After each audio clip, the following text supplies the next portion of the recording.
여름이 이제 본격적으로 시작이 된 것 같습니다. 이상 기후로 이 폭우가 쏟아지고 또 이제 끝나고 나니까 이제 본격적인 폭염이 시작됐습니다. 우리 어르신들 또 특별히 몸이 약한 분들은 특히 무더위, 이 폭염을 잘 또 조심하시고 또 이 무더운 여름을 잘 이겨나가는 우리 모든 성도들의 시기를 주님 축원합니다. 우리 에어컨 자체가 이렇게 컨트롤 박스가 지금 고장이 나가지고 위에 막고 있는 분들은 좀 춥습니다. 저도 금요 기도회 때 보니까 막 너무 춥더라고. 그래서 특히 좀 몸이 연세가 드신 어르신들이나 또 너무 춥다고 생각하는 분들은 뭐 조그마한 담요라도 하나 가져와서 이렇게 무릎이라든지 아니면 또 약간 옷을 약간 예배 드릴 때 좀 입을 수 있는 옷을 준비하는 것도 좋겠다 하는 그런 생각이 되어집니다. 지금 에어컨 자체가 돌질 않기 때문에 밑에 있는 분들은 춥고 그렇지 않아도 덥고 그러다 보면 추운 분들은 꺼라, 더운 분들은 또 켜라 뭐 이러다 보니까 굉장히 힘듭니다. 그래서 이런 부분들은 우리 성도들이 스스로 좀 이렇게 알아서 하시면 좋겠다 그렇게 싶습니다. 지금 우리는 2026년도 그 25년도죠. 지금 우리가 히브리서를 가지고 지금 계속 말씀을 받고 있습니다. 새로운 시작. 어떻게 우리가 새롭게 시작해야 되느냐. 일단은 우리가 무겁고 얽매인 죄에서 먼저 벗어나야 됩니다. 육상을 하는 사람이 막 무거운 거, 얽매기 쉬운 거, 그거 가지고는 정상적으로 달릴 수가 없겠죠. 가장 이 가벼운 몸으로 또 걸리는 것 없이 그런 차림으로 해야 달릴 수 있는 것입니다. 마찬가지로 우리 신앙생활도 단기가 아닙니다. 죽을 때까지 우리는 해야 되기 때문에 저와 여러분이 얽매이고 무거운 그런 죄들이 우리에게 많이 있습니다. 그런 것들을 벗어버려야 우리가 달려갈 수가 있다. 또 우리는 그냥 달려가는 것이 아니라 목표가 있습니다. 우리의 당한 경주. 이 땅을 사는 동안에는 우리는 세계복음화. 이 땅을 떠나서는 천국. 우리의 달려갈 경주가 있습니다. 그렇기 때문에 우리는 오직 예수로 새롭게 시작을 해야 된다. 이 히브리서는 지금 고난당하고 있는 유대적 기독교인들, 유대교를 믿다가 예수님 부활 이후에 기독교로 개종한 이런 유대적 기독교인들, 이 사람들에게 쓴 편지입니다. 그 시대적 상황 자체가 예수 믿는다는 것 때문에 굉장한 어떤 핍박을 받고 또 박해를 받는 그런 시대였습니다. 그러다 보니까 끝까지 신앙을 지키는 분들에게는 위로와 격려하기 위해서 또 너무 힘드니까 그래서 개종하려고 하는, 때로는 배교하려고 하는 이런 분들에서 경고를 하기 위해서, 그리고 기독교를 공격하는 그들에게 그리스도의 우월성, 다시 말하면 위대함, 그거를 기록하기 위해서 히브리서를 기록한 것입니다. 히브리서의 결론은 오직 예수만 깊이 생각해라. 오직 예수만 굳게 붙잡아라. 오직 예수만 바라보자. 그것이 히브리서의 결론입니다. 아니 왜 오직 예수를 강조하느냐. 오직 예수만이 사망의 세력을 잡은 자, 마귀를 멸하시고 우리를 사망에 매여서 두려움 가운데 종로로 다는 우리를 해방시킬 수 있는 유일한 분은 오직 예수밖에 없습니다. 그리고 오직 예수만이 우리의 모든 죄와 저주를 단번에 영원히 끝낼 수 있는 길입니다. 그리고 오직 예수만이 하나님께 나갈 수 있는 새롭고 산 길이기 때문에 그래서 우리는 오직 예수만 생각하고 붙잡고 바라봐야 되는 겁니다. 그런데 문제는 지금 히브리서 저자들 가운데는 다시 말하면 유대교에 있다가 기독교를 개종을 했지만은 여전히 유대교에 머물러 있는 거예요. 우리도 이전에 많은 종교를 가지고 있었겠죠. 또 우리가 살아온 인생 여정이 있지 않습니까? 우리 안에 예수 믿기 전에 있던 각인, 뿌리, 체질 이런 것들이 있습니다. 그것이 바뀌어야 되는데 그 상태를 딱 가지고 신앙생활을 하는 거예요. 또 유대교 신앙에서 이제는 기독교 신앙으로 다시 말해 초대교 신앙으로 바뀌어야 되는데 여전히 그 신앙생활은 유대교 신앙생활을 하고 있는 겁니다. 뿐만 아니고 유대교의 삶 그걸 바꾸고 초대교의 삶으로 바뀌어야 되는데 이게 안 바뀌는 거예요. 그래서 예수 믿은 지 오래됐음에도 불구하고 영적 어린아이 아직까지도 초보 단계에 있는 성도들 그리고 단단한 음식 먹지 못하고 젖을 먹어야 되는 영적 어린아이 상태 그런 상태에 있다가 문제가 위기 갈등 오래가 넘어져 버리는 거예요. 어린아이들은 다리에 힘이 없기 때문에 조그마하나도 걸려 넘어집니다. 그런데 장성한 사람은 다리에 힘이 있기 때문에 어지간하면 안 넘어집니다. 영적 어린아이 상태에 있는 사람들은 조그마하게 시계로 상처받습니다. 막 갈등하고 문제 속에 빠지고 그러나 성숙한 그리스도인은 어지간하면 상처받지 않습니다. 문제가 다 뛰어넘을 수 있는 거예요. 그러니 지금 이 히브리서 수신자들 가운데에 분명히 지금 기독교 공동체로 돌아왔음에도 불구하고 그들 속에는 천사 숭배 사상 또 그들을 출애굽신 모세 그들을 가나안으로 인도했던 여호수아 또 인간 대제사장 그리고 오늘 본문의 성막 이 너무 자랑스러운 거예요. 이걸 버릴 수가 없어. 왜? 너무 자랑스러우니까. 이거 버리면 다 버릴 것 같아. 그리고 이거 붙들고 있는 거예요. 전부 다 그림자인데 그 모든 것 가지고는 절대로 사망의 세를 잡은 자 우리를 두려움 가운데 몰고 있는 이 흑암을 이기지를 못합니다. 그 모든 가지고는 다 합쳐도 우리의 죄와 양심을 정결케 할 수가 없습니다. 우리에게 오는 저주 재앙을 막을 수가 없습니다. 뿐만 아니고 그것 가지고는 절대로 하나님께 나갈 수도 없고 응답받을 수도 없습니다. 그런데 이분들은 그거 붙들고 그래서 그거 놓아라. 전부 다 얽매이고 무거운 죄다 그거 다 벗어버리라. 버리라. 그리고 오직 예수만 깊이 생각하고 붙잡고 봐라. 그것만이 승리할 유일한 길이다. 이런 그걸 히브리 전체가 얘기한단 말이에요. 오늘은 성막의 실제 되신 예수 그리스도에 대한 얘기를 하게 될 겁니다. 이러면 성막, 우리 성막 역사를 먼저 좀 알아야 되겠는데 성막은 뭐냐 할 때에 한마디로 영적으로 말하면 하나님의 나라를 상징하는 것입니다. 하나님의 나라란 말은 하나님의 임재, 하나님의 주권, 하나님의 통치, 하나님의 영광, 하나님의 거룩하심, 하나님의 위대하심과 권능이 임하는 그 나라가 바로 하나님 나라다. 제일 첫 번째 하나님 나라가 뭐냐? 에덴 동산입니다. 하나님께서 아담과 하와를 창조하시고 에덴 동산을 창설하시고 하나님 그걸 살게 하셨습니다. 그 에덴 동산은 하나님의 나라를 상징하는 것입니다.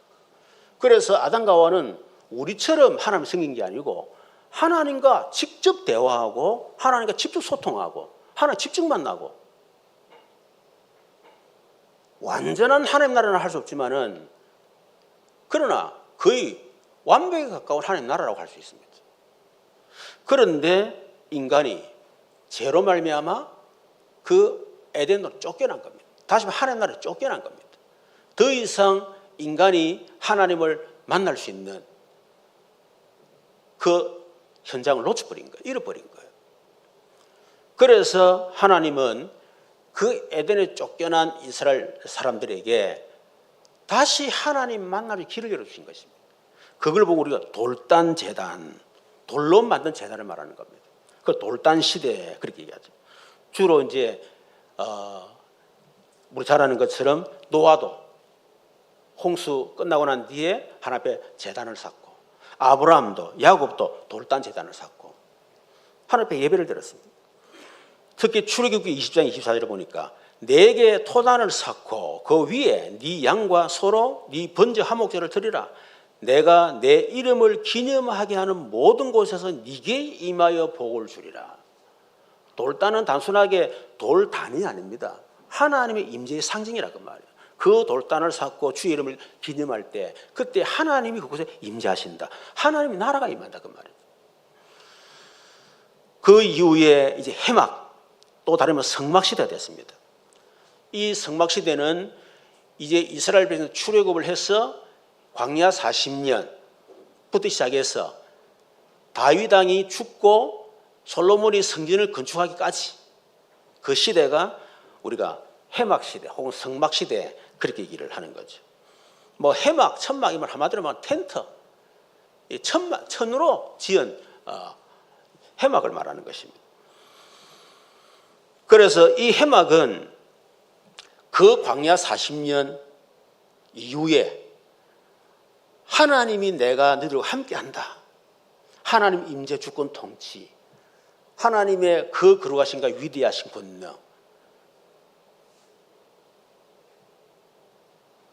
하나님은 이런 성막을 통해서 그렇게 이스라엘 백성들과 언약의 백성들과 함께 하신 것입니다.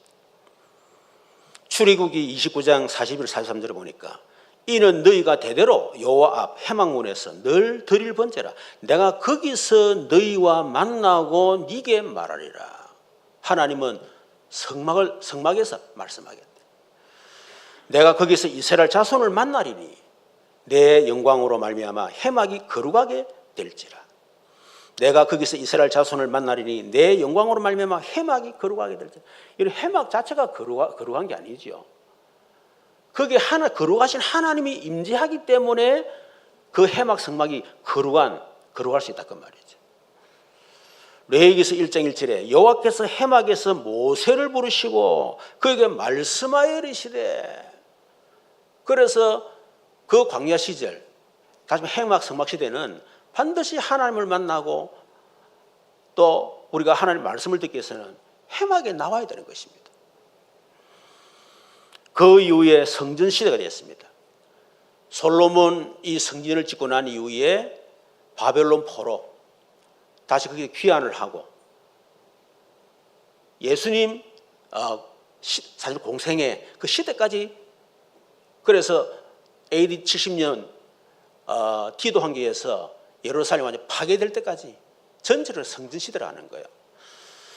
그래서 이 솔로몬 역대하 6장 2절에 보니까 내가 주를 위하여 거하실 성전을 건축하오니 주께서 영원히 계실 처소로소이다. 하나님 그랬죠. 야, 내가 그 안에 있겠느냐? 내가 그 갇히겠냐? 하나님은 그 성전에 갇히는 분이 아닙니다. 그러나 그 성전이 하나님의 임재의 상징이란 말이에요. 하나님의 거룩함의 상징이고 하나님의 능력의 상징이고 이스라엘 백성 통치하시는 하나님 통치의 상징이라고 할 수 있는 것이죠. 그런데 이 솔로몬이 지었던 성전이 처음으로 우상으로 바뀌면서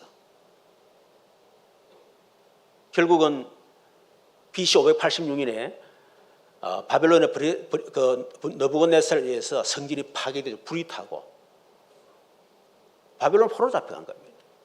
그 후에 다시 느헤미야, 에스라 중심으로 페르시아 시대죠. 귀환을 해서 성전을 짓는데 그 성전을 스룹바벨 성전이다. 그 이후에 이 헤롯이 이스라엘 백성들 유대인들에게 환심을 사기 위해서 정치적인 목적으로 헤롯 성전을 지은 것입니다. 40년도 지었습니다.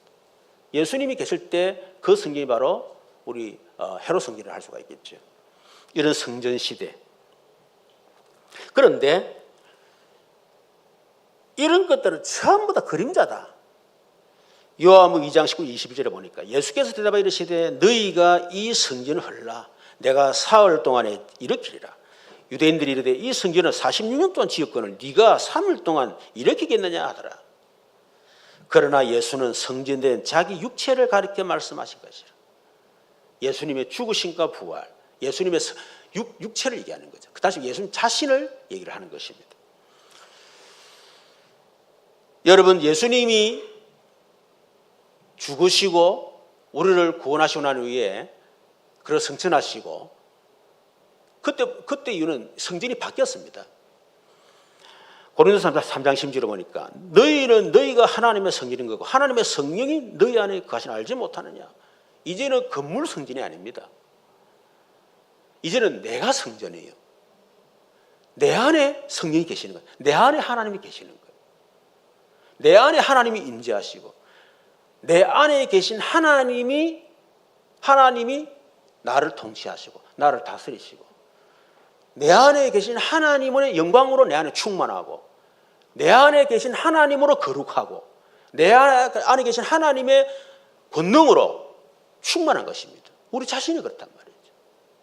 엄청나죠. 그래서 성전된 우리를 더럽게 하면 패해버리겠다. 여러분, 결국 우리는 하나님의 성전, 거룩한 성전인데 이 성전을 여러분 더럽히고 여러분 술을 계속 먹고 엄난 짓을 하고 이상한 짓 하면요, 결국은 패해버린다고 했습니다. 물론 구원은 받겠지만은 결국은 그 대가를 받겠죠. 마태복음 18장 20절에 보니까 두세 사람이 내 이름으로 모인 곳에는 나도 그들 중에 있느니라. 여러분, 구원받은 성도의 공동체, 그 모이는 곳, 그게 바로 교회입니다. 그래서 지금 교회에 하나님이 임재하시고 하나님의 통치하시고 여기에 하나님의 능력과 권능과 거룩하심이 있단 말이에요. 그래서 교회가 그렇게 여러분 귀한 겁니다. 그리스도의 피로 구속받은 성도들이 모인 거룩한 공동체. 그래서 이 교회가 얼마나 거룩한 공동체예요. 여기에 하나님 임재. 물론 하나님이 그러면 큰사랑 교회에 이 예배는 건물을 갖추느냐? 그게 아니죠. 여러분 각자 한 사람 한 사람 속에 임하신 하나님이 지금 우리 모임에 함께 한다는 말이에요. 그게 바로 예배입니다. 여러분. 예배는 하나님이 임재하는 시간이에요. 하나님의 주권이 우리에게 임하는 시간입니다. 하나님의 통치, 하나님의 영광과 하나님의 거룩하심과 위대하심과 능력이 임하는 것이 바로 예배 시간이에요. 그래서 우리는 예배를 너무 가볍게 여기면 안 됩니다. 잘못하면 그 예배 들어가 주지 뭐. 여러분 예배를 드려주는 게 아닙니다. 드려주지. 목사가 설교해 주지. 여러분 그건 큰 죄예요. 그거는 하나님이 임재, 하나님이 말씀하시는데 그걸 뭐 목사가 말이야 설교해 주지. 또 잘못 성도들도 예배 드려주지. 드려주는 게 아니에요. 그거는 하나님의 임재 속에 들어가는 겁니다. 하나님의 영광 거룩함 속에 들어가는 것이 바로 예배다. 오늘 저와 여러분이 예배 가운데 하나님의 권능이 여러분의 임하기를 주님의 여러분 축원합니다. 두 번째는 여러분 성막의 구조와 의미를 잘 알아야 되겠습니다. 한마디로 성막은 말이죠. 얘기했습니다. 하나님의 나라를 상징한다. 그런데 하나님의 나라인데 이 성막 전체가 뭘 얘기하냐면 그 하나님의 나라에 들어가는 길을 말하는 겁니다. 들어가서 하나님 나라를 누리는 길을 말하는 겁니다. 어떻게 하나님 나라에 들어갈 수 있느냐? 또 하나님 나라에 들어갔다면 어떻게 하나님 나라를 누릴 수 있느냐? 다르게 말하면 우리가 하나님을 만나러 가는 길이 성막이라고 말이에요. 하나님 만났다면 하나님을 누리는 길이 성막입니다. 그게 성막 전체의 의미라고 얘기할 수가 있는 거죠. 그래서 우리 성막 전체 그림을 한번 PPT 띄워주세요. PPT.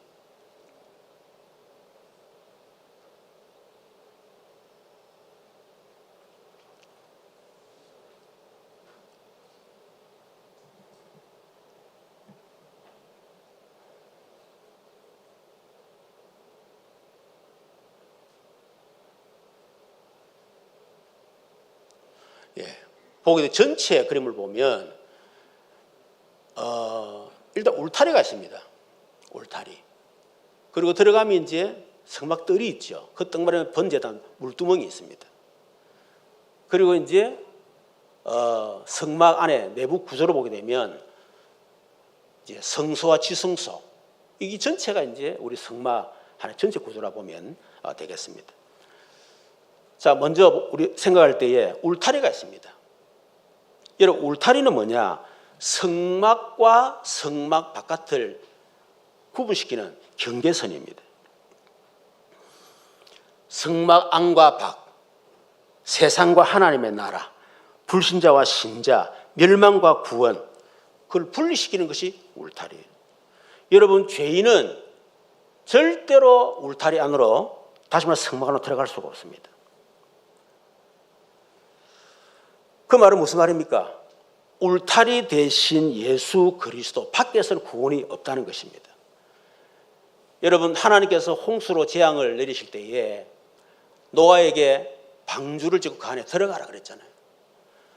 여러분, 방주 밖에서는 구원이 없습니다. 권력 있는 사람도 죽고 멸망당하고 성공한 사람도 죽고 그 홍수장에서 벗어날 수가 없어요. 그 홍수 재앙에서 벗어날 수 있는 길은 방주 안에 들어가는 것입니다. 이스라엘 백성이 애굽의 노예로 있을 때에 하나님이 장자를 죽이는 장자 재앙이 임할 때에 유월절 어린 양의 피를 발라라. 그 집안에 들어가라. 내 그 피를 보고 내가 넘어갈 것이다. 여러분, 유월절 피를 바른 집 밖에 있어가지고는 절대로 재앙이 이길 수가 없습니다. 안에 들어가야 됩니다. 마찬가지지요. 예수 밖에서는 구원이 없습니다. 구원 밖에 예수 안에 들어가야 된다 그 말이에요. 내 안에 예수가 있느냐 없느냐 그 전부답니다. 이제 울타리가 있다면 이제는 문이 있죠. 이 문은 성막으로 들어간 유일한 출입구입니다. 하나밖에 없습니다. 하나님의 나라, 하나님의 임재, 하나님의 통치 주권, 하나님의 영광, 하나님의 거룩하심, 위대하심, 하나님의 그 능력 속으로 들어가는 길은 한 길밖에 없다. 반드시 그 문을 통해서만 들어갈 수가 있다는 것입니다. 요한복음 14:6절에 내가 곧 길이요 진리요 생명이니 나로 말미암지 않고는 아버지께 올 자가 없느니라. 유일한 길, 유일한 문. 요한복음 10장 1절에 내가 진실로 진실로 너희에게 이르노니 문을 통하여 양의 우리에 들어가지 아니하고 다른 데로 들어간 자는 절도며 강도요. 여러분 속에 여러분 예수 영접 안 했는데 여러분 속에 뭐가 들어왔죠? 그 절도 강도입니다. 그건 악한 영들입니다. 목사님, 내가 막 명상을 하는데 확 임하고 여러분 뭐 절간에 가도 무속인 만나도 얼마든지 영적인 체험도 하고 능력도 체험하고 합니다. 그런데 그거는 예수님을 통해서 온 게 아니기 때문에 그 전부 다 절도 강도라고 했습니다. 다시 말해 사탄이라 악한 영들이라고 얘기하는 거예요. 그러니까 이 악한 영들은 여러분 절도하고 강도짓을 하는 거예요. 요한복음 10장 9절에 보니까 내가 문이니 누구든지 나로 말미암아 들어가면 구원을 받고 또는 들어가면 나오면 꼴을 얻으리라. 구원의 길. 우리가 하나님을 만나고 하나님을 누릴 수 있는 그 문. 오직 유일한 길이란 말이에요. 그 이름이 그 문이 바로 예수입니다. 세 번째는 이제 우리가 성막들에 들어가면 번제단이 있습니다. 제일 첫 번째. 이 성막 문을 들어가면 제일 첫 번째 우리가 만나는 것이 번제단이에요. 이 번제단은 하나님께 제물을 태워드리는 하나의 제단을 말하는 불로 태우는 제단이죠. 이런 완전한 희생을 말하는 겁니다. 완전히 불로 태워서 완전한 희생, 죽음, 그걸 말하는 거예요. 이것은 우리 죄를 대속하기 위해 십자가에 죽으신 예수 그리스도의 완전한 희생, 완전한 죽음. 여러분, 우리가 하나님을 만나고 우리가 하나님의 나라에 들어가고 하나님의 임재, 통치, 주권, 하나님의 위대하신 거룩하심과 권능으로 들어가는 길은 우리가 가장 먼저 될 것, 갈보리 십자가에서 우리를 위해서 죽으신 예수 그리스도의 피, 그걸 통과해야 돼요. 그 십자가에 흘리신 그리스도의 피를 통과하지 않고는 절대로 죄인이 하나님 만날 수가 없다. 그 피를 통하지 않고는 어떤 죄도 용서받을 수가 없는 것입니다. 다르게 말하면 회개라고 하죠. 여러분이 하나님 만나기를 원하십니까? 여러분 회개하세요. 하나님, 내가 그동안 하나님을 떠나서 내가 주인 되고 하나님의 절대임재 주권 통치 인정하지 않고 내가 하나님 때 살았던 거, 하나님 저의 죄를 용서해 주십시오. 내가 사단의 말 듣고 하나님 말씀 듣지 않고 사단의 말에 기울이고 사단의 말을 들었던 내 죄악을 용서해 주십시오. 아담으로부터 지은 이 죄, 내가 살며 지은 과거, 현재, 미래의 죄, 하나님 말씀대로 살지 못했던 거룩한 백성으로서 거룩하게 살지 못했던 우리의 죄악을 용서해 주십시오. 여러분, 우리가 그게 회개라고 할 수 있는 거예요. 근본적으로 우리가 돌아서는 것, 그걸 우리 회개라고 하는 것입니다. 거기 없이는 절대로 하나님 만날 수도 구원받을 수 없습니다. 내가 죄인임을 인정하지 않으면, 그래서 오직 예수 피가 아니면 안 된다고 하는, 그게 없으면 절대로 하나님 만날 수가 없다고 하는 것입니다. 그리고 번제될 때 물두멍이 있습니다. 물두멍은 큰 노수로 만든 하나의 큰 대야입니다. 제사장들이 성막에 들어가기 전에 먼저 손과 발을 씻는 곳이 바로 물두멍입니다. 이것은 번제단을 통해서 그리스도 완전한 희생을 통해서 들어가는데, 그런데 우리는 예수 그리스도를 말미암아 구원받고 죄산 받았지만은, 그러나 우리가 삶에 짓는 죄들이 있습니다. 소위 말해 자범죄라는 거예요. 얼마나 많은 자범죄를 우리가 짓습니까? 하나님께 나가기 위해서는 반드시 그 죄를 용서받아야 된다. 다르게 말하면 우리의 삶에서 지은 죄를 우리가 용서받아야 된다, 그 말이에요.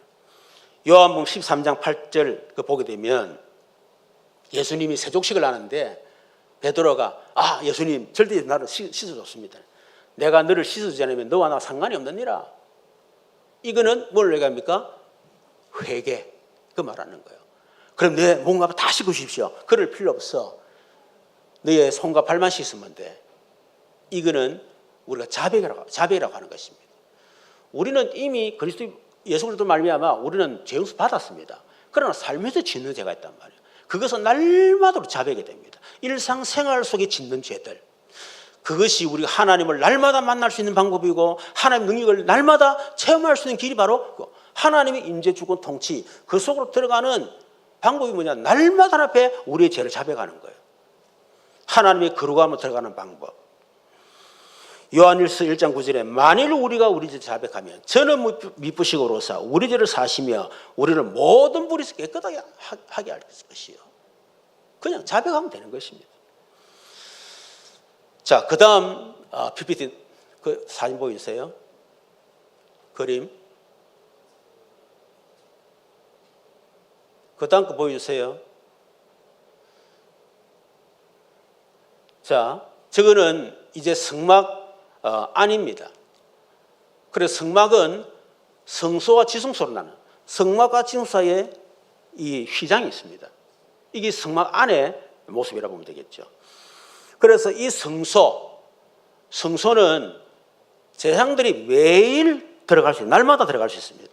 거기서 하나님의 예배를 드리고 백성들의 죄를 또 정결케 해드렸습니다.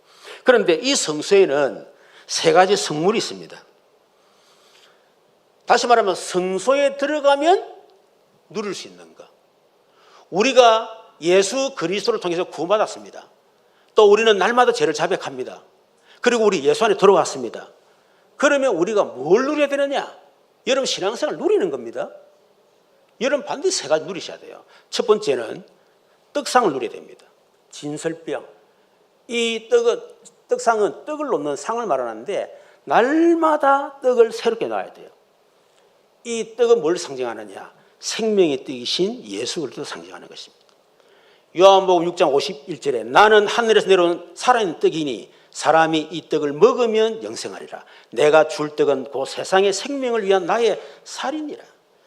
요한복음 6장 35절에 예수께 이르시되 나는 생명의 떡이니 내게 오는 자는 결코 줄이지 아니할 터요 나를 믿는 자는 영원히 목마르지 아니하리라. 여러분, 우리는 하나님을 만났다면 생명의 떡이신 그리스도를 날마다 누려야 됩니다. 생명의 떡이신 그리스도를 누리면 우리 줄임이 없습니다. 목마르지 않습니다. 영적으로 갈급하지 않습니다.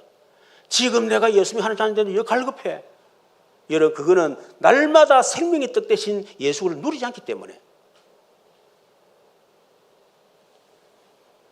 그래서 힘이 없는 거예요. 영적으로 힘이 없단 말이에요. 우리가 떡을 먹어야 힘이 생기잖아요. 제가 이렇게 이제 저번 주면 당뇨 아주 이제 시작이 되는데 그 약을 이제 먹으라 약을 먹고 있어요. 근데 차이가 뭐냐니까 저는 원래 아침을 안 먹은 지 몇십 년 됐습니다. 또 저는 배고파가지고 허기져가지고 밥 먹는 적이 없습니다. 근데 당뇨 확진자가 되니까 이상하게 막 허기가 지는 거예요. 그리고 어떤 때는 막 몸이 약간 이렇게 전에 느끼지 못했던 그런 현상들이 내게 나타나는 거예요. 여러분, 다르게 말하면 그동안은 내가 밥을 안 먹어도 얼마든지 내 스스로 에너지가 나와서 견딜 수 있었는데 이제는 그게 이제 부족하다 이 말이겠죠.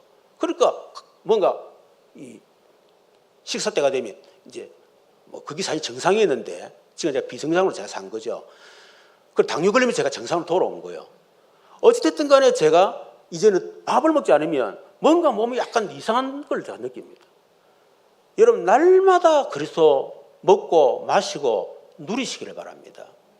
여러분이 단순하게 내가 주일을 예배 한번 드리면 끝나다 천만의 말씀이요.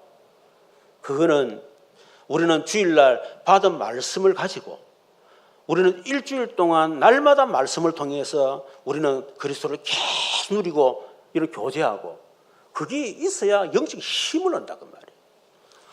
두 번째는 등잔대입니다. 이 등잔대는 성소안을 밝히는 순금으로 만든 등잔대죠. 어둠을 밝히는 세상의 빛 대신 예수를 상징하는 것입니다. 요한복음 1장 1절에서 4절에 보면 예수님은 생명의 빛이라고 했습니다.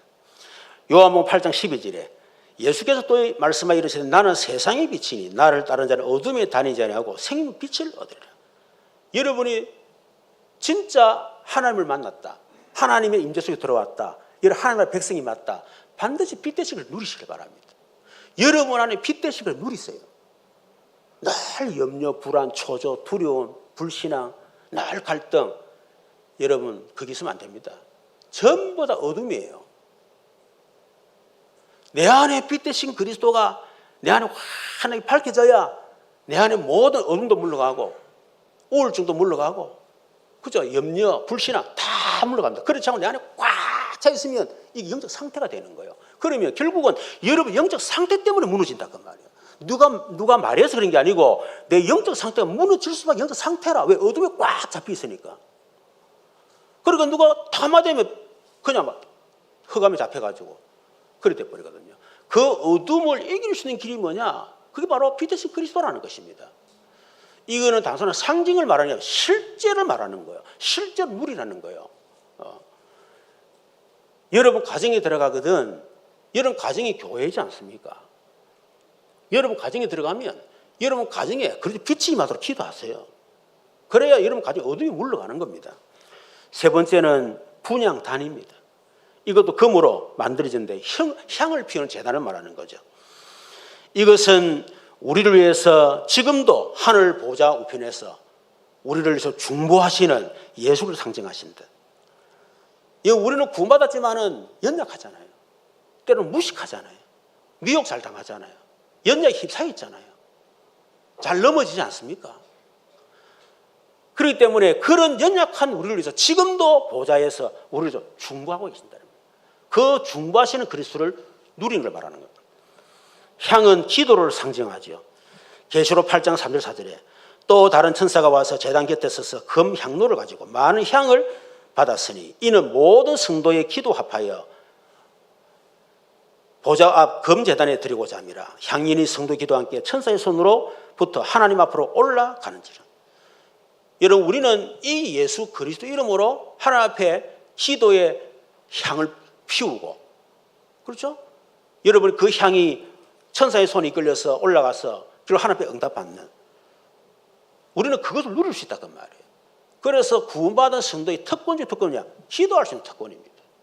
어떤 문제도 상관없습니다. 우리가 예수님을 기도하면 하나님이 하늘 문을 여시고 응답하신다. 우리가 어떤 일이 상관없습니다. 예수 이름으로 기도 반드시 하나님이 우리 가운데 임재하신다. 하나님의 주권과 통치가 임하는 것입니다. 그곳에 하나님의 영광이 임하는 것입니다. 그게 하나님의 위대하신과 거룩하신 권능이 임하는 거예요. 하나님 나라가 임하기 때문에 흑암의 나라가 무너지게 되는 것이고, 이 흑암의 나라가 무너지니까 당연히 저주장이 떠나가게 되는 것이고, 그 길로 오는 것이 응답인 것입니다. 그래서 이 세 가지를 우리가 누려야 된다. 자, PPT 한번 떼어보세요. 예, 저 세 가지죠. 자, 그 다음 넘겨보세요. 자, 이제 그 앞에 한번 보세요. 그림 지나갔다. 예, 희장이 있어. 아까 얘기했죠, 그죠? 성소와 희장, 지성소. 자, 희장은 뭐냐면 성소와 지성소를 나누는 두꺼운 희장을 말하는 겁니다. 천을 말하는 거죠. 여러분, 이것은 우리의 하나님과 우리 사이를 가로막고 있는 죄를 상징하는 것입니다. 두꺼운 이 희장이 하나님을 만나야 되는데 우리를 가로막고 있는 거예요. 죄의 담. 하나님과 단절된 관계. 그런데 마태복음 21장 51절에 보니까 예수께서 십자가에 죽으실 때 성전의 희장이 위에서 아래로 찢었다 그랬습니다. 히브리 10장 19, 20절에 보면 희장은 예수 육체를 말한다. 예수님이 우리의 죄값으로 자신이 우리 죄를 짊어지고 십자가에서 육체가 찢기고 피를 흘리는 순간에 성전이 위에서 쫙 찢었단 말은 그 순간에 하나님과 우리 사이에 가로막게 된 모든 죄의 담이 허물어졌다는 말이에요. 그래서 하나님께 나갈 수 있는 길이 새로운 산길이 열린 것입니다. 그걸 우리가 희장이라고 하는 것입니다. 그리고 조금 전에 보였던 사진 다시 PPT 한번 보여주세요.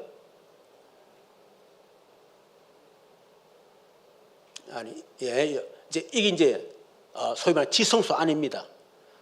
지성소 안에 오늘 우리 7절, 3절에도 5절 따놓습니다만은 이 지성소에는 대성 1년에 딱 한 번만 들어갑니다. 대속죄일에 들어갑니다.